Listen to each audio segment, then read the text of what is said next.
Hi, Dr. Whittington. This is Mary Corey, and I'm doing my personal philosophy of nursing education. I have decided to pick humanism. Humanism education is based on the teaching-learning process that encompasses the value, worth, and dignity of all people involved. Humanism believes that students are responsible for their own learning and determine their own needs, goals, and objectives. Students participate in their own learning and assume responsibility for their education. This learning principle is in line with McKendree's mission statement of engagement for students and faculty. Humanism's belief that our students play a role in our own education and objectives is important in undergraduate education that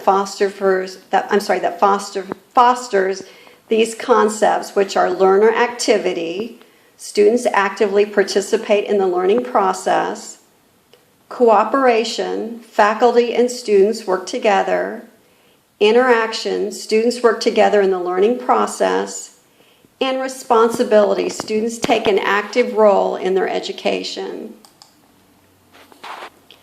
Humanistic approach for education emphasizes analytical problem solving and critical thinking skills. Personally, why I like this learning theory centered on its focus of analytical problem solving and critical thinking skills. In today's learning environment, critical thinking skills encompass what is expected of any practicing nurse and any new nursing graduate. According to Canada, nurses need critical thinking skills because it's a key element and essential to the learning and implementation of evidence-based practice. Nursing research is based on improving evidence-based practice for the profession and the healthcare industry. In addition, problem-solving skills and critical thinking skills are in line with McKendree's mission statement that supports academic excellence because nurses need these skills to be successful. I have picked Gene Watson's caring theory, which is a relational caring for self and others based on a moral, ethical, and philosophical foundation of love and values. Gene Watson's theory is considered humanistic in the fact that the theory is based on caring. Another aspect why I use Gene Watson theory is because it's focused on cultivating one's own spiritual practice towards wholeness of mind, body, and spirit. Her theory is basically holistic and encompasses the whole person. For education, her concepts that the nurse needs to be a caring, healing environment is important for nursing faculty especially. Some of her concepts that I felt were relevant to education are embrace altruistic values and practice loving kindness with self and others, model self-care and caring of others, honors own and others' gifts and talents, respects others, and listens to others. When faculty members model self-care and caring for others, they exhibit the trait of a mentor for their students. Faculty want their students to be successful and practice safe nursing care. According to Potter and Tolson, good traits of a mentor are confidence, good listener, motivator, effective communicator, advisor, knowledgeable, and positive attitudes.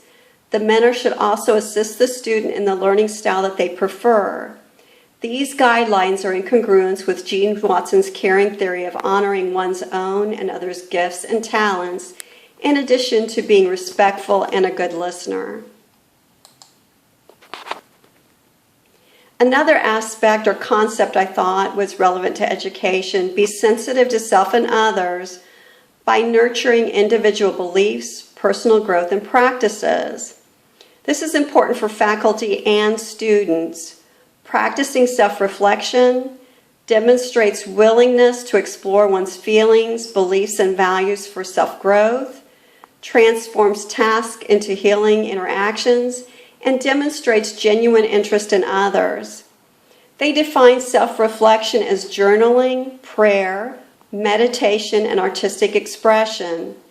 Individual practices discernment in evaluating circumstances and situations versus jumping to conclusions.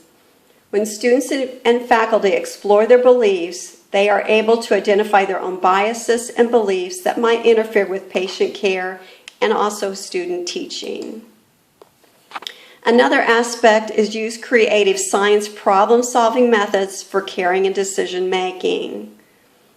By integrating these characteristics, which are aesthetic, ethical, empirical, and personal ways of knowing with critical thinking for full expression of caring arts and science, the student and faculty are able to practice safe nursing care. As mentioned previously, critical thinking in today's environment is probably the most important characteristic. This concept is important for nursing faculty to use different methods of teaching to help enhance the learning of their students. Another concept was shared teaching and learning that addresses the individual readiness and lifestyle. Students and faculty, this is important for both, speaks calmly, quietly, and respectful to others, seeks first to listen from others, and helps others formulate and give voice to questions and concerns to ask healthcare staff. As nurse educators, we need to foster the ability to effectively listen to our students. Then as educators, we will be better able to address their learning needs and help them resolve any problem areas. Another concept is creating a healing environment for physical and spiritual needs. Again, for students and faculty, creating that healing environment respects others' routines and rituals, and pays attention to others when they're talking. Nursing faculty and students need to foster an environment that helps their patients heal and their students learn. Really paying attention to the patient and the student when they're talking is crucial in creating an environment of trust. There is a new culture change in the long-term care environment that is based upon respecting the patient's routines and rituals rather than the institution's time frames.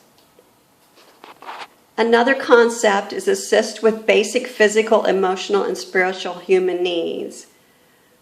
For students and faculty, this is important. Views others as an integrated whole, respects others' individual needs, and respects others' perceptions of the world.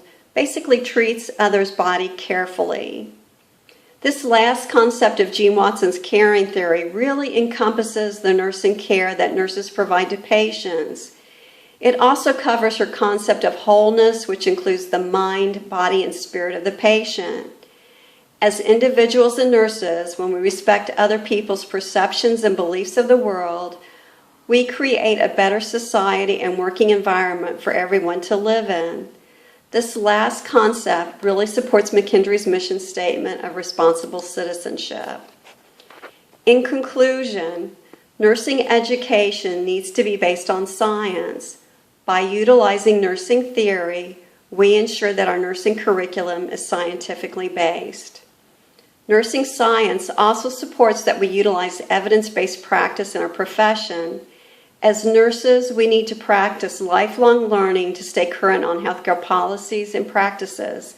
This also supports the last part of McKendree's mission statement of lifelong learning. And this is Mary Corey concluding my presentation. Thank you, Dr. Whittington.